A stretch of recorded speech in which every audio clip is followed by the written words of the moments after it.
sin is a hot thing. You don't just touch it and not get burned.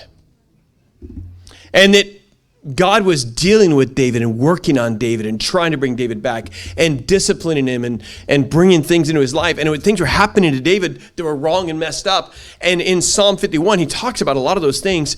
And because sin does a bunch of damage. And I just want to a little bit talk about the chapter gives, he gets right, and he asks for a renewing from the damage.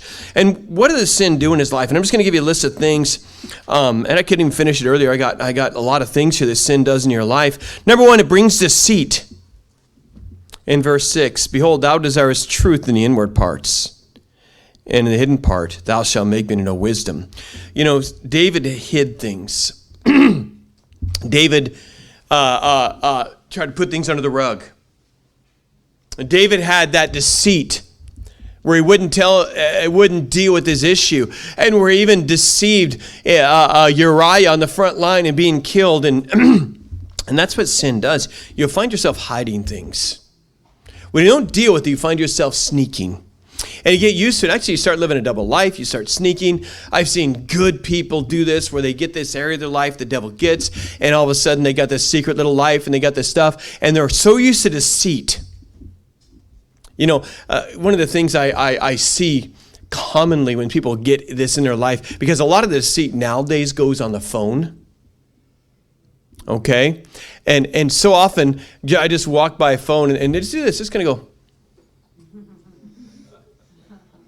Just walk by. I don't know. I don't even care. I'll just be walking by them and saying hi. But they're so used to that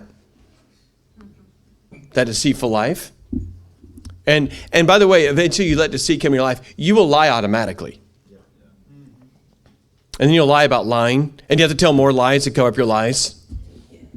Because you get that deceit going, and it brings deceit in your life, and David become a deceitful person. Oh, go get drunk, go be with your wife, and he's trying all these things. He got deceit in his life. I want to say that's not the Christian way. We come to the light that things may be made manifest. Okay, that's not us. Number two, it makes you dirty. We see in verse 7, purge me with hyssop and I shall be clean. Wash me, I shall be whiter than snow. By the way, sin's still dirty even in 2021. Okay, we act like sin is not as bad as it used to be. It's just as bad as it was in the Garden of Eden when Adam and Eve sinned. It's just as bad as it was 1,000 years ago. Sin is still just as bad. The wages of sin is still death. And it makes you dirty. It makes you filthy. It defiles you.